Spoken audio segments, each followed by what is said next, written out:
Lalu ada kejutan kalau kita bicara soal Donald Trump ya, mulai dari cara mereka kampanye hingga janji-janji sebagai presiden terpilih yang cukup kontroversial. Lalu bagaimana kepemimpinan Trump untuk yang periode kedua ini akan berpengaruh bagi Indonesia? Sudah bergabung bersama saya di studio pakar hubungan internasional Universitas Indonesia Prof. Suzy Sudarman dan juga Dina Praptora Harja, praktisi dan pengajar hubungan internasional. Saya bisa bilang welcome back, termasuk yang satu itu, come back again ya. Saya mengutip pernyataannya Prof. Suzy terlebih dahulu ya. Ini bukan lagi saatnya Nitya untuk mempertanyakan kenapa Trump yang menang. Americans has voted, mereka sudah memilih. Pertanyaannya adalah kita harus memberikan ini sebagai arah angin yang bagus untuk Indonesia atau justru malah kita harus siap-siap. Prof. Suzy dulu mungkin. Indonesia bagaimana kita harus menyikapi Trump sebagai presiden? Saya hampir secara general ya, secara kultural Amerika itu America's business is business. Jadi mereka also Trump ya, tentunya mengharapkan Indonesia bisa memberikan sesuatu yang menguntungkan. Kalau Indonesia tetap stagnan atau terjadi stagnasi dalam perekonomiannya dan susah untuk ditembus, tentunya kita tidak ada harganya. Jadi itu yang harus dicamkan oleh para pemimpin bangsa. Let us fix Indonesia's problem. Jadi Indonesia jadi tempat di mana orang mau invest dan mau memasukkan uangnya tanpa ragu-ragu. By saying that, berarti kondisi itu belum terjadi sekarang ya, Prof? Belum. Kita masih belum punya posisi yang membuat Amerika Serikat dan juga Donald Trump sebagai true businessman melihat kita sebagai partner bisnis yang equal. Itu maksud Anda? Baru 100 hari, jadi masih kita tunggu bahwa Pak Prabowo mungkin membawa angin baru ya, yang bisa menguntungkan rakyat Indonesia. Itu aja harapan saya. Oke. Mbak Dina, Anda juga melihat hal yang sama? Kalau Donald Trump itu kita lihatnya gini deh, karena selama ini Indonesia banyak berharap ya mendapatkan kerjasama, baik itu urusan ekonomi, sosial, budaya. Sosial budaya banyak loh dari Amerika Serikat lewat proyek-proyek USAID biasanya kan kita dapat banyak ya. Itu pada masa Trump jilid 1 itu kan terasa mengerut ya. Mengerut dengan amat sangat. Dibandingkan dengan Obama terutama ya. Dibandingkan zamannya Obama. Tapi saya ingin ingatkan bahwa kebijakan luar negeri Amerika Serikat itu pada dasarnya mau Republikan mau Demokrat. Ada satu hal yang sama sebenarnya di antara mereka.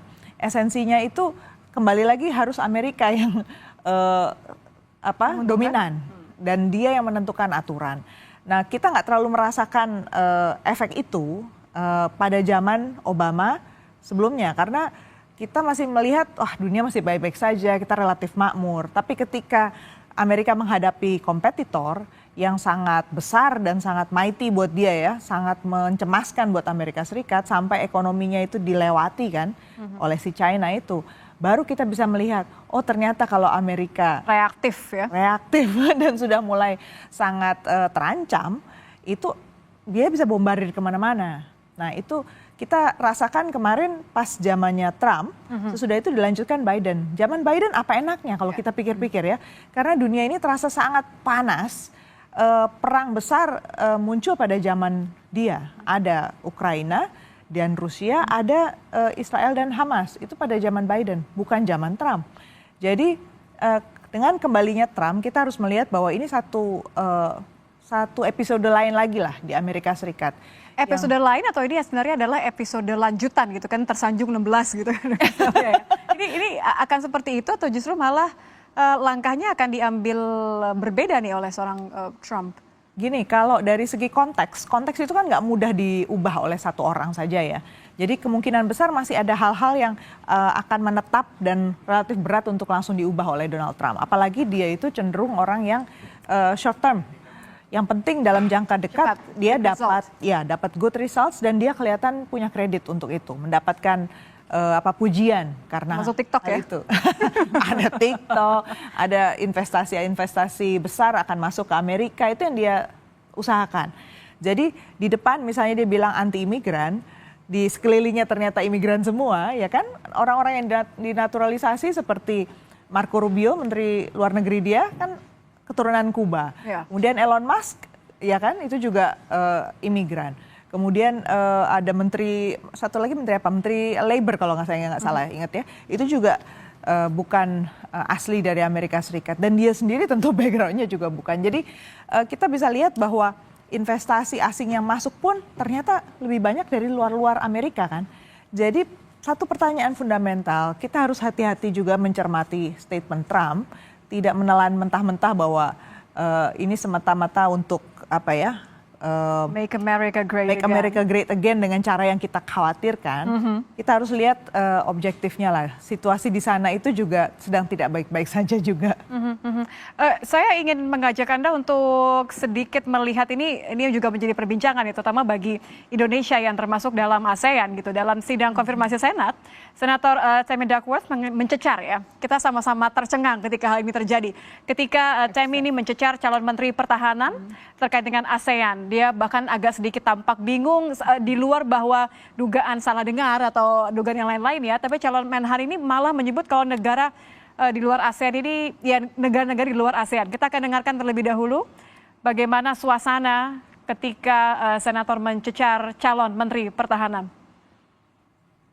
You talked about the Indo-Pacific a little bit, and I'm glad that you mentioned it. Can you name the importance of at least one of the nations in the ASEAN, and what type of agreement we have with at least one of those nations? And how many nations are in ASEAN, by the way? I couldn't tell you the exact No, you amount of couldn't, nations because in you've that, not but I even know we have bothered to allies do- in South Korea and Japan and in AUKUS with Australia, trying to work Okay. on submarines with them. Mr. and data Hegseth, transfers none with of those them. countries We are have in allies ASEAN. across. None of those three countries that you've mentioned are in ASEAN. I suggest you do a little homework before you prepare for these types of negotiations. Listen. Reaksi orang-orang memang banyak yang tertawa, tapi menurut saya ini tertawa yang cukup mengkhawatirkan ya, Prof. Kalau Prof. Susi tadi tertawanya nih melihat bahwa, well, it's to be expected begitu ketika ada seseorang yang mungkin tidak menempatkan Indonesia atau negara-negara ASEAN sebagai negara yang punya tadi ya. Sudah lama begitu. Not news ya. Sudah, Bukan hal saya baru. ingat waktu ada interview dari RCTI di Washington DC di Lafayette Square, ditanya kepada orang Amerika, tahu Indonesia nggak? Oh, di mana itu? Apa itu bagian dari Singapura atau di Bali? Atau banyak orang Amerika nggak paham karena kita kurang lobby. Kalau saya pandangannya itu Kurang lobby. kurang hadir di dalam situasi Washington. di Kurang mana- lobby atau kita kurang tegas? Bukan hadir. We have no existence di kalangan Washington DC itu. Jadi kita seakan-akan tidak peduli bahwa kita harus juga melakukan goodwill terhadap negara sebesar itu. Jadi jarang-jarang mau berinteraksi. Padahal di sana itu ada yang disebut sebagai cara berpikir orang Amerika, ada think tank, ada NGO, ada Kongres, ada State Department, itu yang bergabung bersama-sama. Lalu kalau kita hanya mendekati hanya kepada presidennya, tentunya orang-orang ini tidak kita terlalu perhatikan. Itu yang Padahal itu yang kelihatan penting. absen. Ya, kelihatan absen dari pihak Indonesia, mungkin karena takut ditilik lebih lanjut tentang kondisi dalam negeri Indonesia, jadi lebih baik silent mode.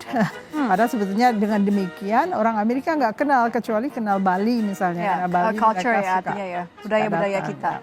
Oke, bahwa itu yang menjadi missing link, Mbak Dina? Kalau mungkin 2 poin juga ya, kalau kembali ke poinnya soal ASEAN tadi, ASEAN itu memang lebih banyak dikenal di kalangan diplomat karir ya. Istilah ASEAN-nya ini. ASEAN, istilah ASEAN itu. Dan ini orang kan bukan bukan dari kalangan diplomat gitu ya. ASEAN itu mekanismenya kan spesifik. Coba bisa dicek Tapi lah kan ya. Menteri Pertahanan, ini kita bicara ekspektasi mungkin ya. Nah, itu satu poinnya ya. Jadi saya mau bilang bahwa yang familiar amat sangat soal ASEAN pasti yang kalangan diplomatik. Dan ini kan bukan. Terus yang kedua, ini lingkar Trump yang dipilih, ini kan bukan orang-orang yang memang sehari-harinya berurusan dengan luar negeri gitu loh. Dan mereka itu orientasinya memang dipilih oleh Trump bukan karena mereka mau peduli Dengan luar negeri. organisasi internasional, apalagi dengan kawasan Asia. Betul, Prof. Susi tadi menyebutkan bahwa dari zaman sebelumnya, sebenarnya dari zaman Obama ya, sudah ada satu pertanyaan besar. Amerika tuh peduli nggak sih sama Asia, peduli nggak sama ASEAN? Dan jawabannya kan sebenarnya tidak, karena orientasi Amerika Serikat adalah ke Timur Tengah, soal energi. Kemudian soal Middle East, tension di sana. Jadi kalau kita bilang udah nggak usah terlalu romantisasi kalau saya bilang waktu itu ya, Amerika Serikat itu sebenarnya matanya nggak ke ASEAN anyways, tetapi mereka menjaga situasi di kawasan ini supaya lebih stabil karena terlalu banyak musuh juga terlalu repot ya, apalagi ini kawasan pertumbuhan gitu. Melihat Indonesia bahwa sebagai negara dengan potensi tapi bukan mengarahkan fokus utama ke sana. Mungkin kurang lebih seperti itu ya. Betul. Dan tidak perlu kaget kalau memang di periode keduanya Trump ini tidak akan terlalu banyak berubah. Nah, mata Trump itu ke China. Kalau di Asia itu matanya jelas-jelas ke China. Karena apa? Karena tadi dia harus mengembalikan kodratnya dia. Menurut dia harusnya ada di atas China. Jangan dia di bawah atau Amerika di bawah China. Tapi kan sebenarnya kita juga satu sisi harus meninggalkan leverage ya. Artinya kan Indonesia tadi kalau Prof. Susi katakan mau sampai kapan kita tidak melakukan suatu extra effort gitu ya. Upaya untuk menancapkan kuku kita gitu kan. Kalau di belakang kita adalah harimau yang sedang tertidur, kita harus segera bangun begitu.